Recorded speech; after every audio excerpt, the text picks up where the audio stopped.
On va tout de suite passer au débat. On va un peu basculer du statut de l'éducateur vers les secteurs et débouchés. Et donc, j'appelle Monsieur Deleuze, qui est une star dans notre haute école, maître assistant spécialisé en communication, et ses invités.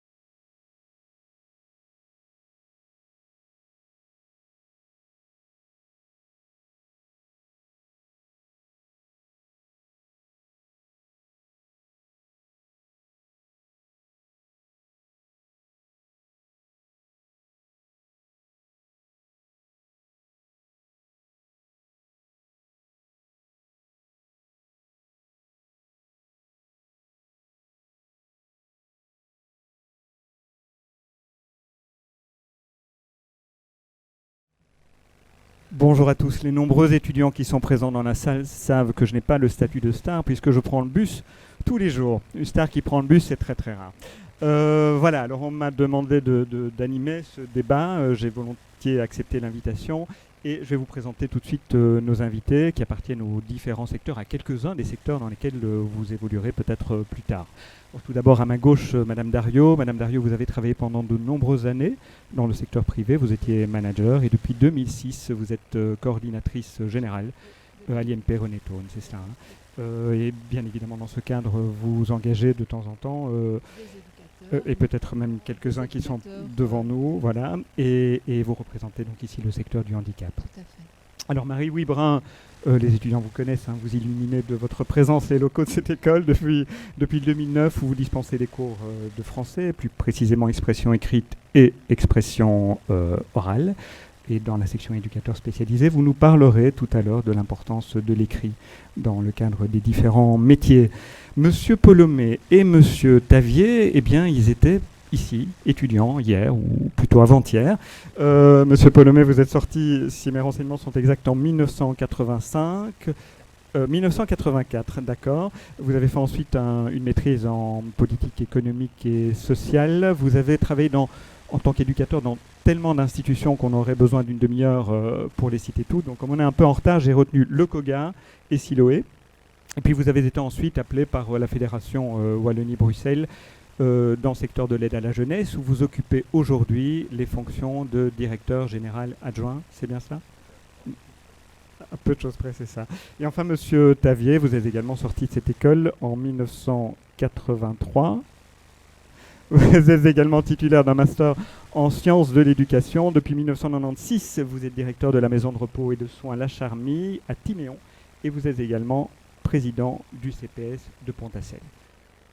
Vous avez tous répondu présent à l'invitation lancée par la Haute École Condorcet pour aborder cette question volontairement provocatrice. Faut-il encore engager des éducateurs spécialisés en 2016 ? Il est vrai qu'en cette période de coupe sombre budgétaire, les services publics sont frappés de plein fouet et certains auraient tendance à engager des agents d'éducation. Alors, qu'en est-il dans vos secteurs respectifs, Madame Dario ? Alors, chez nous, effectivement, donc, notre institution dépend de la province de Hainaut. Et malheureusement, depuis un certain temps, on nous demande d'engager des éducateurs A2, A3, à la place d'éducateurs A1. Je dois dire que depuis un certain temps, cette situation est en train de basculer et à nouveau, on peut réengager des éducateurs A1. Il y a un service dans lequel le titre d'éducateur spécialisé A1 est obligatoire, c'est pour le service d'aide à l'intégration. Donc c'est un service qui aide un jeune qui est âgé de 6 à 21 ans à s'intégrer soit dans sa famille, soit dans l'école, soit dans un club sportif ou autre. Voilà. Et donc là, la VIC est très claire dans son décret. Là, il faut que nous engagions des éducateurs A1. Mais en dehors de ce service-là, nous avons toute la liberté d'engager ou des éducateurs A1, A2 ou A3. Et vous m'avez dit lors d'un entretien préalable qu'ils ne font pas le même travail. C'est ça, hein ? Il y a des tâches spécifiques pour... Non, justement, pour le moment, tout éducateur confondu fait exactement les mêmes tâches. Ah oui, d'accord. Maintenant, au sein de l'institution, on est en train de réfléchir justement, voir s'il est possible de donner des tâches spécifiques à l'éducateur A1, d'autres tâches à l'éducateur A2 et d'autres tâches encore à l'éducateur A3. C'est en cours de réflexion, effectivement. Okay. Merci beaucoup. Monsieur Polomé. Oui. Voilà, ça y est. Voilà. Non, ça ne prend pas. Si, on peut l'entendre. Oui. Voilà, très content en tout cas de m'adresser à vous. D'autant plus qu'on parlait du statut. Vous savez que je n'ai même pas titre d'éducateur spécialisé. À l'époque, on sortait avec le diplôme d'agrégé de l'enseignement secondaire inférieur. Je ne sais pas à quoi ça correspond, mais voilà. C'est vrai qu'on est éducateur spécialisé aussi comme vous. Voilà, en aide à la jeunesse, on a au moins une chance. C'est que notre législation, notamment en ce qui concerne le personnel, n'est pas soumise aux restrictions budgétaires, à la logique économique. Et donc, notre législation, je touche un bouton peut-être. Peut-être, oui, je peux parler, non. Parler dans le micro. C'est ça, parler dans le micro, c'est carrément être comme ça. Bonjour micro. Donc, effectivement, au niveau de l'aide à la jeunesse, c'est vraiment important. Je vais parler fort plutôt, ça va ? Ça va, on entend comme ça ? Donc, en aide à la jeunesse, l'avantage, c'est que vous enregistrez, ça ne va pas. Donc, voilà. Je vais prendre le micro, ce sera plus simple, parce que sinon, je vais finir bossu. Voilà, au niveau de l'aide à la jeunesse, notre législation prévoit que, quels que soient les services qui engagent, l'enveloppe de masse salariale soit prévue pour l'engagement d'éducateurs spécialisés. Alors vous allez me dire, bien vu l'artiste, mais dans le tableau qui a été montré précédemment, on voit qu'en aide à la jeunesse, on a des éducateurs qui ne sont pas des éducateurs spécialisés, mais des agents d'éducation. Oui, il appartient à chaque institution, à chaque service de l'aide à la jeunesse, qui sont agréés par l'aide à la jeunesse, d'engager sur base d'une enveloppe qui est la sienne, d'engager le personnel qui veut. Et c'est bien là où j'ai juste envie de faire une petite parenthèse quand on voit des agents d'éducation, c'est que parfois, et ça nous fait du tort au niveau du statut de l'éducateur, quand on reçoit des candidatures d'éducateurs, on se dit parfois, eh bien, je trouve qu'il y a sans doute beaucoup plus de potentialité dans cet agent d'éducation, bien qu'il ait peut-être un bagage théorique moins fourni, mais parce qu'il a un savoir-être, une maturité qui est telle que, par rapport à l'éducateur spécialisé qui sort de Condorcet, j'ai pas envie de l'engager. Et on a parfois des choix d'institutions qui se basent pas uniquement sur la qualité d'un diplôme et de compétences reçues, mais bien sur la manière d'être, sur la façon dont les gens développent des compétences. Et je pense que ça n'aide pas, certainement, en tout cas, à édifier le statut de l'éducateur. Je vous dirais aussi qu'au niveau de l'aide à la jeunesse, s'il y a des services agréés pour lesquels on engage des éducateurs, à l'administration de l'aide à la jeunesse, on engage aussi, on a plus de 500 éducateurs, ce sont ceux qui travaillent dans les IPPJ. Voilà. Merci, Monsieur Polomé. J'ai juste une chose à rajouter. Je dirais que le fait d'avoir un diplôme d'éducateur spécialisé, en tout cas au niveau de la province, c'est un avantage. Parce que vous aurez l'opportunité d'évoluer au niveau de votre carrière. Vous pouvez passer du statut d'éducateur à celui de chef éduc, chef de groupe, voire même coordinateur d'une structure. Et pour ça, vous devez avoir votre diplôme d'éducateur spécialisé A1. Merci, Madame Dario. Monsieur Tavier, dans les MRS, on engage aussi des éducateurs spécialisés. Maintenant, c'est quoi le profil d'un éducateur spécialisé dans une maison de retraite, de repos et de soins ?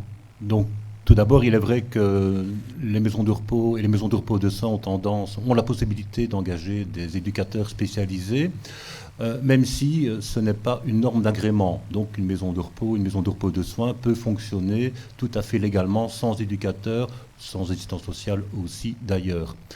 Alors, il existe néanmoins une possibilité de financement via l'INAMI actuellement, qui est celle-ci, c'est que tout établissement doit respecter des normes de soins de santé, notamment en personnel infirmier, et il y a la possibilité pour le directeur de se contenter de 3/4 des normes d'infirmiers et d'infirmières pour les compenser par des travailleurs sociaux, assistants sociaux par exemple, ou éducateurs, pour autant qu'ils aient le titre d'A1, donc de bachelier. Et donc, pour ces éducateurs A1 qui sont engagés, ils ont d'office ils doivent être A1 et ils ont donc le salaire qui correspond à un niveau A1. Quant au profil, pour répondre plus précisément à votre question, c'est quelqu'un qui a des possibilités au niveau de l'animation, des possibilités au niveau du travail d'écoute et au niveau du travail individuel, et aussi de grosses notions de travail en équipe. D'accord. Donc des talents de communicateurs aussi. Certainement, certainement. Et donc, puisque j'ai une deuxième casquette au niveau du CPS de Montassel, comme l'a dit l'intervenant précédent, au niveau des ILA, donc des initiatives locales d'accueil qui, comme son nom l'indique, accueillent des personnes en attente de statut, qui sont donc demandeurs d'asile, il est vrai que on recherche parfois des éducateurs. Et là, l'honnêteté de dire que on ne recherche pas nécessairement un bachelier pour des raisons budgétaires. Mais le profil fait que, comme il a été dit aussi tout à l'heure, nous recherchons des éducateurs qui ont quand même une certaine stature, parce qu'il faut également diriger une équipe, et aussi il y a des aptitudes, notamment en langue étrangère. Vous avez cité l'arabe, mais il y a aussi l'anglais. Je pense qu'au niveau de l'ILA, c'est une langue importante, et qu'on a peut-être plus de chances de retrouver chez quelqu'un qui a un statut plus élevé qu'un statut, que je respecte bien sûr, mais moins important. Donc si je vous suis bien, Monsieur Tavier, vous êtes en train de dire que dans la formation initiale, il faudrait une initiation aux langues étrangères, ou bien on part du principe qu'on engage d'abord un éducateur anglophone? Clairement, au niveau des ILA, la notion de langue est importante. Maintenant, la problématique, la thématique plutôt que problématique des demandeurs d'asile est peut-être conjoncturelle, peut-être pas non plus nécessairement structurelle. Mais il est en fait évident qu'actuellement, le fait d'avoir des connaissances en langue est un net avantage pour travailler avec des personnes qui ne parlent pas le français. D'accord, merci. Alors, devant vous, vous avez des gens qui demain vont postuler. Vous êtes susceptible de les engager. Quelles sont les qualités auxquelles vous êtes sensible au moment du recrutement? Qu'est-ce que vous pourriez leur donner comme truc pour qu'ils soient les heureux élus de demain? Moi, je dirais que la première qualité, c'est d'abord la motivation. La motivation, ensuite la connaissance du secteur. Voilà, je pense que ce sont vraiment les deux qualités. Et comment on voit qu'ils sont motivés? Il suffit de dire moi je suis motivé, je veux venir travailler à l'IMP Renétone, ou non, il y a des trucs qui permettent de détecter la motivation? Il y a déjà une première lettre de motivation, il y a le CV, et puis il y a l'entretien.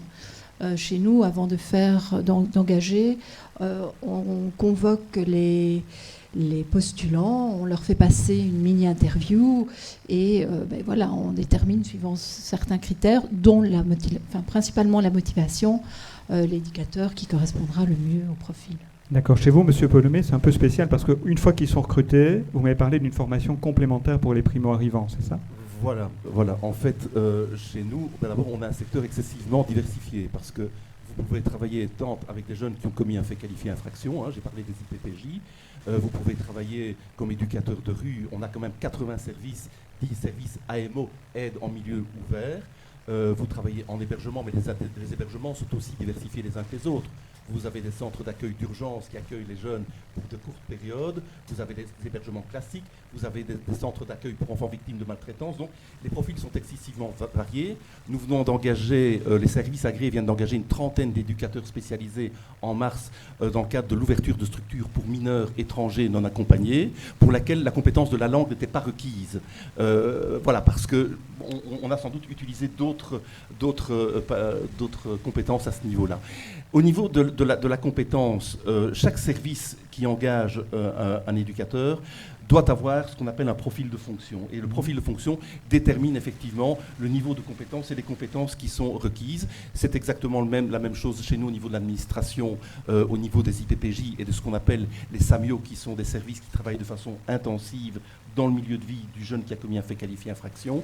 Mais donc, les grandes lignes de force que je voudrais rajouter par rapport à ce qui a été dit depuis ce matin, je ne vais pas être redondant, c'est notamment que l'éducateur spécialisé, c'est quelqu'un qui doit aussi, j'ai entendu éducateur spécialisé, mais quand vous êtes éducateur spécialisé, vous n'êtes jamais qu'un maillon d'une chaîne, d'une grande chaîne, où on parle beaucoup plus d'équipes pluridisciplinaires dans nos secteurs, parce que c'est la réalité. Le métier de l'éducateur, c'est d'abord, avant tout, un métier de complémentarité. Je suis complémentaire par rapport au travail de la psy, de l'AS par rapport à tous mes collègues. Et ça, c'est une force, première chose. Deuxième valeur en plus ajoutée par rapport à ce qui a été dit ce matin, l'éducateur, de plus en plus, travaille dans une logique de réseau.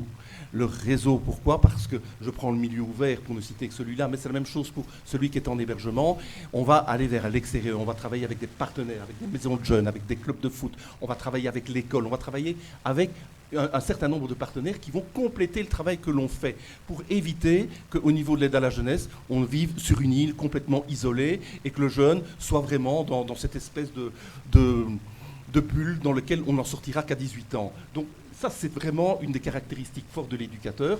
Qui dit réseau, dit évidemment au niveau des éducateurs, vous allez devoir de plus en plus gérer des réunions, assurer des réunions. Ça fait partie aussi, le savoir parler. Si on dit savoir parler, j'ai envie de rajouter aussi le savoir écrire. Vous ne savez pas le nombre de rapports d'éducateurs que l'on reçoit dans les SAJ, SPJ, qui à un moment donné ont une incidence terrible au niveau de la prise de décision d'un conseiller ou directeur, parce qu'à un moment donné, un travailleur social aura émis un jugement, aura utilisé un terme pas toujours adéquat, et savoir qu'à un moment donné, il y a des conséquences par rapport à ça, j'insiste beaucoup, mais je pense que je ne voudrais pas vous brûler la politesse. Voilà, et je vais m'arrêter, parce que sinon j'en ai pour 3 heures.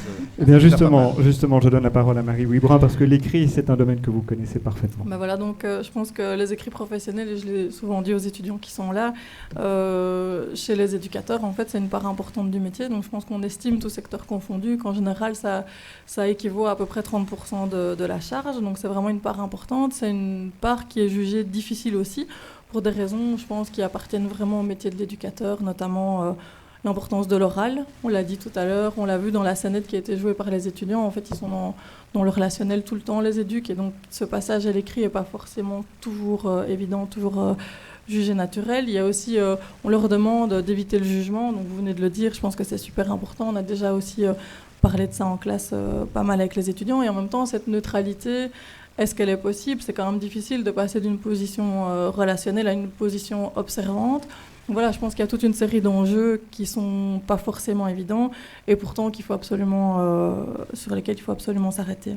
Alors évidemment, la question qu'on se pose, c'est de comment préparer les étudiants de la haute école à ces écrits professionnels et à cette diversité d'écrits professionnels, puisque on se rend compte en fait qu'il y a énormément de modalités d'écriture, d'abord parce qu'il y a beaucoup de secteurs et qu'à l'intérieur de ces secteurs, il y a aussi une grande diversité d'écriture. Et pourtant, effectivement, on ne peut pas passer à côté de cette préparation-là. Alors, je vais aussi citer 2 auteurs qui comptent pas mal dans la réflexion autour des écrits chez les éducateurs. Il s'agit de Patrick Rousseau, qui dit « L'écriture construit la pensée plus qu'elle ne la reproduit ». Et Joseph Roussel écrit aussi quelque chose dans ce sens-là. Il dit « L'écriture est un tremplin pour mettre en forme les actes et les communiquer ». Donc je trouve que c'est important vraiment pour 2 égards de s'intéresser à ces écrits professionnels. D'abord parce que voilà, on ne peut pas y couper, ils constituent une part importante de votre futur métier, mais aussi parce que écrire, ça fait partie de toute la réflexion que vous allez avoir, de tout l'esprit critique dont on a parlé aussi, qu'il est vraiment important de développer. Donc c'est important en même temps pour la maîtrise formelle des outils de l'écriture, donc savoir comment structurer un rapport, etc. Mais c'est aussi important pour enrichir la réflexion professionnelle. Donc concrètement, ce qu'on a décidé de mettre en place ici, mais donc, ça ne concernera plus les 3e, mais j'espère que pour les étudiants qui suivront, ce sera utile. En fait, on est en train de travailler une étude sur les enjeux et les particularités des écrits qui sont produits par les éducateurs Et donc, il s'agit d'une enquête en 2 phases. En fait, pour le moment, on est dans une phase exploratoire. Donc, il y a une enquête qui a été constituée, qui est diffusée à tous les secteurs dans lesquels peuvent travailler des éducateurs. Et donc, elle a déjà été diffusée assez largement, mais je fais un appel ici, s'il y a des gens qui sont intéressés par les écrits professionnels, moi ça m'intéresse d'avoir encore plus de matériel. Et donc cette enquête porte d'une part sur les difficultés observées parmi les éducateurs qui sont engagés, ou même parmi les éducateurs stagiaires, et aussi sur les besoins spécifiques aux institutions. Quand l'enquête sera terminée, donc l'idée ce sera évidemment d'analyser les résultats, de voir ce qu'on peut en tirer nous dans le secteur de la formation. Il y aura une synthèse qui sera faite et qui sera d'ailleurs ajoutée aux actes de ce colloque.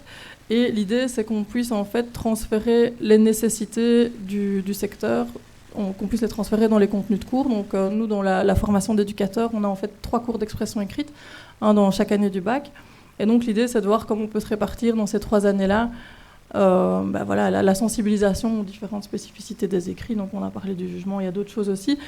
Et en tout cas, ce que je peux déjà tirer comme toute petite conclusion partielle, parce qu'on n'a pas encore énormément de résultats, c'est que la diversité est encore plus grande que celle à laquelle je m'attendais. Donc il y a vraiment énormément de types d'écrits. Et les contraintes sont diverses et parfois contradictoires. Donc j'entends dire que dans certaines institutions, c'est important que les éducateurs puissent mettre sur papier leurs ressentis, qu'ils puissent vraiment s'exprimer à ce propos-là. Dans d'autres, il est évidemment pas question du ressenti. Donc voilà. C'est différent d'un secteur à l'autre, c'est différent aussi dans la communication interne, dans la communication externe. Et donc, voilà. Donc si vous voulez participer à cette enquête, moi ça m'intéresserait beaucoup d'avoir votre participation aussi. Merci Marie. Alors qui dit débat dit aussi question dans la salle. Il y a des micros qui vont se balader. Et si vous avez des questions, elles sont les bienvenues.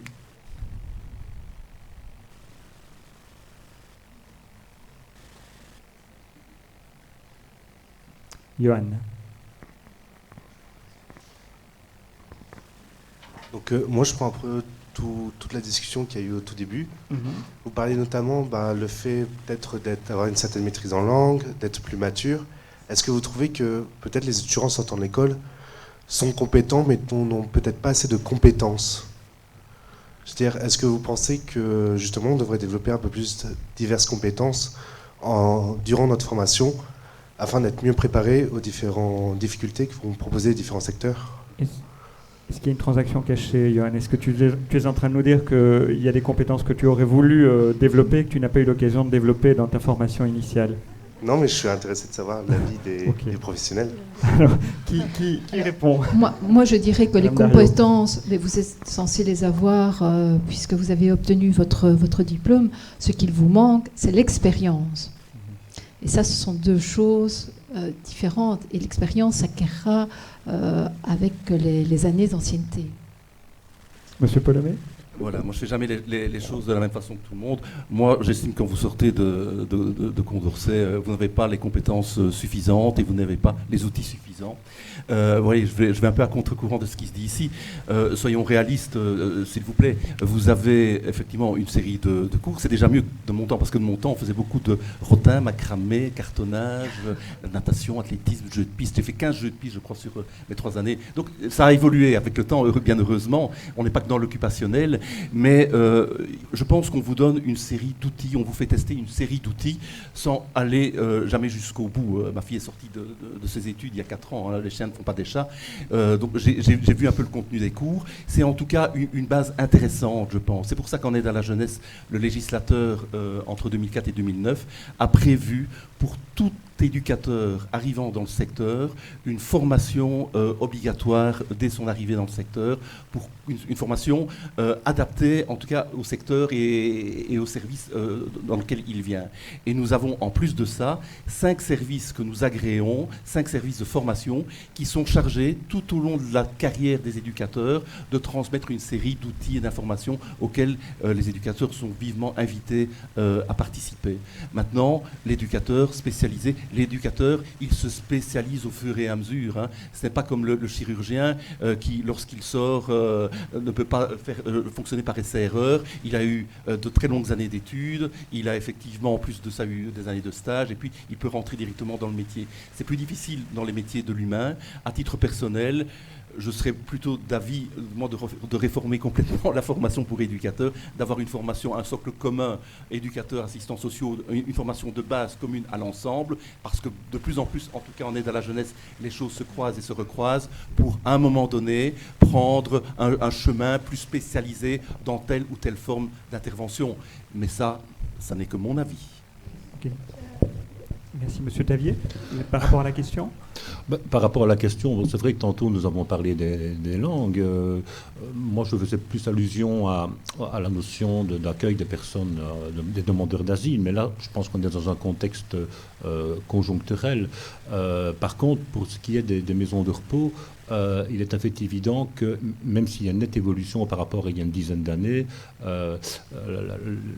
l'introduction de notions de gérontologie vraiment dans le cadre du cursus scolaire est nécessaire.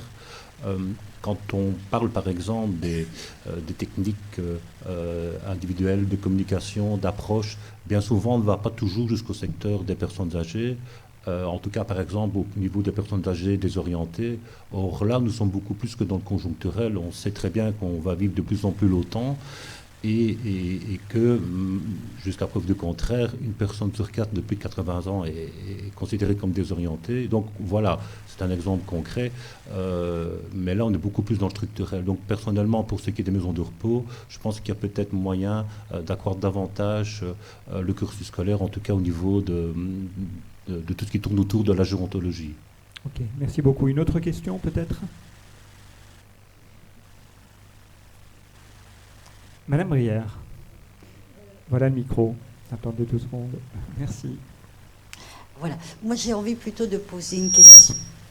Une question macro par rapport à l'environnement socio-économique et politique. Vous êtes quand même dans des lieux, dans des places stratégiques. Pour voir un petit peu le regard que notamment les politiques, les décideurs prennent par rapport à ces ouvertures ou ces fermetures de probabilités d'emploi.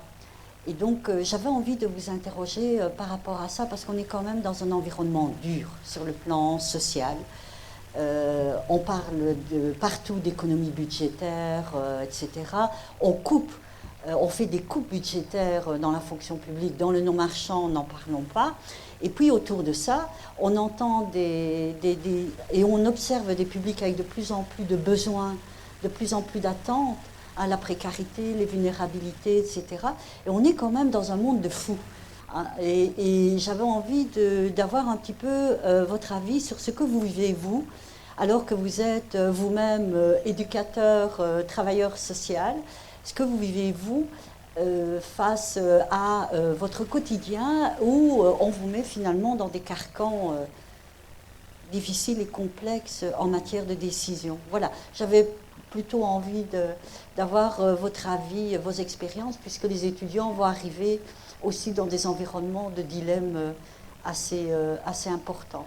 Voilà, où est-ce qu'on en est aujourd'hui, par exemple, dans le secteur de la jeunesse ou des maisons de repos, en matière de politique budgétaire et de réalité pour les futurs travailleurs sociaux. Merci. Au niveau de l'aide à la jeunesse, le problème ici il situe peut-être moins actuellement au niveau des éducateurs et des travailleurs sociaux, puisque je vous ai dit les enveloppes budgétaires sont garanties à ce niveau-là. Le problème, il est beaucoup plus par rapport aux réponses à apporter et par rapport à la nécessité de pouvoir assurer pour chaque jeune qui en a besoin, chaque jeune et chaque famille qui en a besoin, un accompagnement de qualité. Je vais vous donner un exemple parmi d'autres. Je gère dans mes services un service qui s'appelle les familles d'accueil non encadrées, qui est un petit peu une hérésie en aide à la jeunesse. Il faut savoir qu'en aide à la jeunesse, en Wallonie, en Fédération Wallonie-Bruxelles, on est une des rares entités européennes à ne pas assurer nécessairement pour tout jeune qui est en famille d'accueil un encadrement par un service de placement familial. On a à peu près 1000 à 1100 jeunes qui sont non accompagnés par un service de placement familial. Alors quand ce jeune est maltraité chez lui et que la famille d'accueil, c'est le mononcle, la ma-tante ou les grands-parents et qu'il n'y a pas d'accompagnement parce qu'il n'y a pas de service pour accompagner. Vous voyez qu'une des difficultés quand on est dans une administration, puisque je fais partie d'un cabinet politique également, au niveau d'un cabinet politique, c'est de devoir se battre à un moment donné pour avoir plus de moyens pour apporter des réponses adéquates. On vient des avoir dans le cadre des mineurs étrangers non accompagnés, mais ce sont de rudes combats parce qu'évidemment, chacun va aller dans le sens qu'il arrange. Chaque cabinet, chaque entité va défendre ses intérêts. Il y a des intérêts partout. Mais donc la difficulté, elle est celle-là. Et j'ai juste envie de rajouter, puis j'en resterai là, qu'être éducateur aussi, ça va vous surprendre. Et je sais que les équipes avec lesquelles, l'équipe AMO dans laquelle j'étais quand je disais ça, certaines hurlaient quand je disais ça, mais un éducateur, c'est un acteur politique politique dans le bon sens du terme. On vous parle de pauvreté, on vous parle de précarité. Il y a une série de choses qui se passent autour de vous. C'est votre problème, c'est votre réalité, c'est la réalité dans laquelle les jeunes et les familles avec lesquelles vous travaillez se trouvent. Et vous avez aussi, vous, en tant qu'éducateur, un devoir important, c'est un devoir d'interpellation. Et l'interpellation, elle se fera à différents niveaux, selon que vous serez en IPPJ, en milieu ouvert, mandaté ou non mandaté. Donc c'est aussi important de savoir qu'il se passe autour de vous une série de choses et que la vision politique, elle est essentielle. Elle se traduit du plus bas jusqu'au plus haut niveau des administrations où on essaie d'activer les relais. Ok, monsieur Tavier.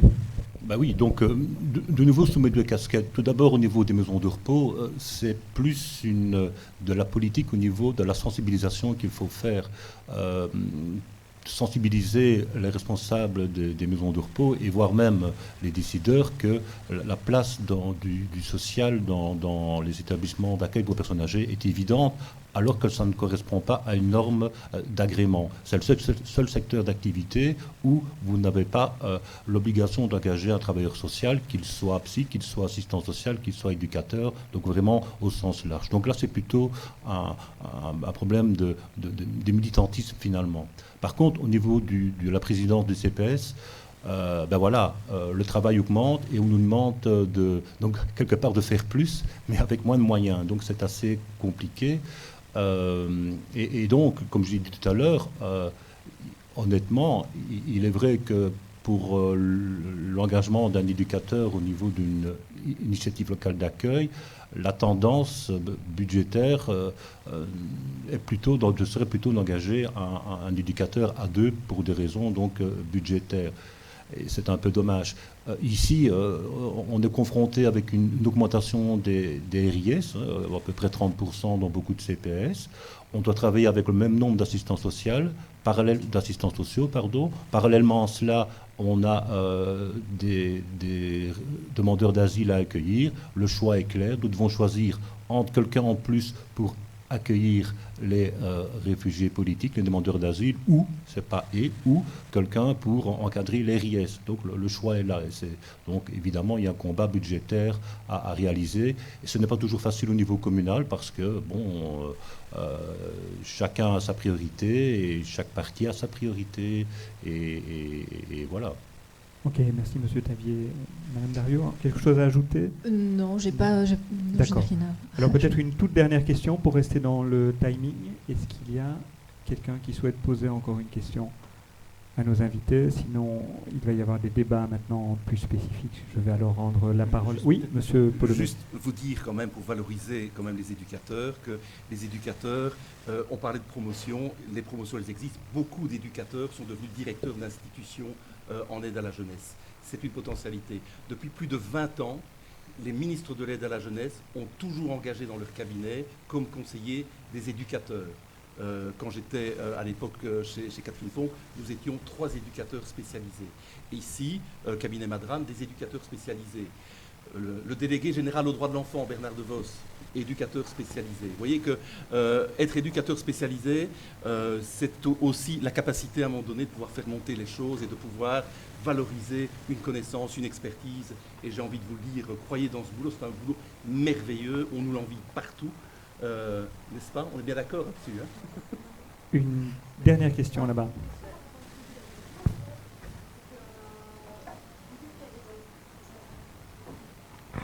Vous dites qu'il y a des possibilités d'emploi donc, dans les cabinets comme ça.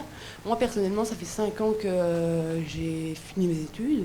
J'ai toujours eu des contrats très précaires. Et je trouve que, sincèrement, être éducateur spécialisé A1 maintenant, la plupart du temps, on vous demande d'être payé A2, quoi. Donc je vois plus l'intérêt. Et si j'avais su, j'aurais peut-être pas fait ces études-là. Et ça m'attriste, parce que c'était vraiment un emploi que j'aurais voulu faire. Donc voilà, je trouve pour les prochains étudiants, comme ça ils le savent. Oui, enfin, vous n'avez pas... Chacun a bien sûr son expérience. Hein. Ça a été dit tout à l'heure, dans la fonction publique, le fait d'être éducateur A1 vous amène à des promotions. Hein, ça, il faut quand même le dire aussi, à une différence de salaire. J'entends bien que dans certains domaines, on a peut-être tendance, je l'ai dit tout à l'heure, à engager des A2 plutôt que des A1.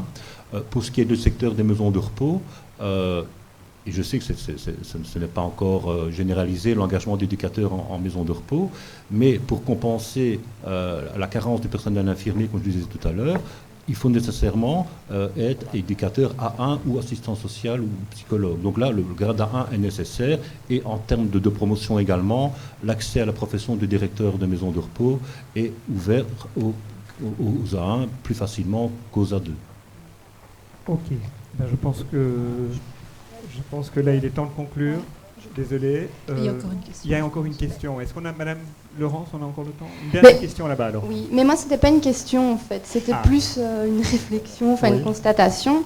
Je trouve que c'est un peu quand même dommage que le métier de A1 soit un peu pris, entre guillemets, par des A2 pour des questions budgétaires, parce que j'ai fait des études d'agent d'éducation et je suis en bac 3 maintenant à la haute école.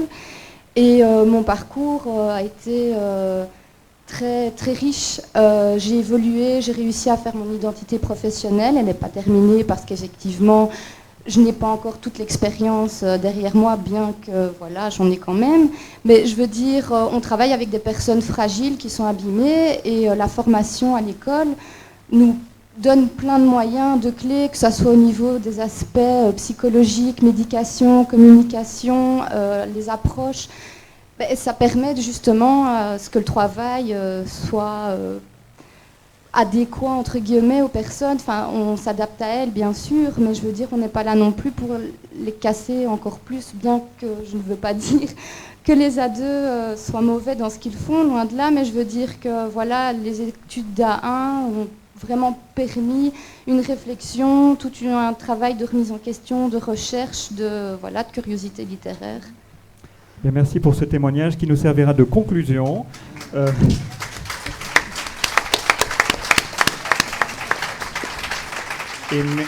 Et merci à nos invités d'être venus dans ce sauna pendant une demi-heure.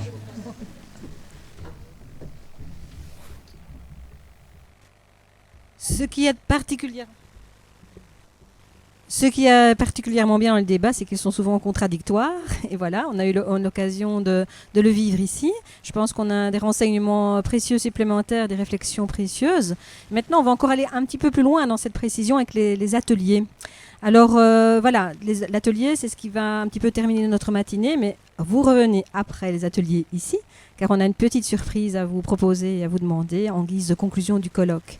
Alors dans les ateliers, ils vont se dérouler, donc il y a 5 ateliers, dans les bâtiments B. Mais dans chaque local, un professeur va vous accompagner parce qu'il connaît bien les lieux. Alors nous avons l'atelier handicap avec Monsieur Dacos. Monsieur Dacos, montrez-vous. Voilà, ça sera le local B4, c'est juste ici dans la cour, faut pas aller trop loin. Vous avez l'atelier gérontologie avec comme professeur Monsieur Delpire. Monsieur Delpire, montrez-vous. Et Adélaïde, est-elle là, Adélaïde? Voilà, merci. Alors, Adélaïde est éducatrice spécialisée et elle suit ici le cursus de bachelier de spécialisation en gérontologie psychoéducative, de manière à répondre justement à ces nouveaux besoins du secteur. Et voilà, elle va vous parler de son expérience. Dans le milieu ouvert, nous avons ici Madame Delcourt, ici présente, voilà, merci, qui est directrice de l'AMO Mikado, accompagnée de sa collègue Madame Ricard. Avec elle, vous avez comme professeur Monsieur Dolisa, montrez-vous Monsieur Dolisa, qui est un MFP en section éducateur. Nous avons l'atelier, il y a eu beaucoup de succès dans les inscriptions, et après les choses sont un peu équilibrées, mais il y a eu un boom. Le boom, c'est la psychiatrie. Alors, nous avons 2 éducatrices parmi nous qui vont vous parler de cet atelier, Madame Verbist, Madame Daoust, et elles seront accompagnées, bien évidemment, les étudiants vont la reconnaître, par Madame Nakars. Enfin, un dernier atelier, l'atelier référent social et éducateur de rue. Alors, vous avez dans cet atelier Monsieur Pietron, ce que vous avez vu tout à l'heure, en tant que référent social cette fois-ci, et Michael Penamente, est-il là? Merci. Michael, qui est coordinateur du plan cohésion sociale de Farciennes et qui va aussi animer cet atelier. Ils seront accompagnés de Madame Brunet. Madame Brunet, montrez-vous. Voilà. Je vous propose, je vais faire le tour des petits ateliers pour en faire des conclusions super courtes, mais je vous propose de se retrouver ici dans 45 minutes, si ça vous va. À tout de suite.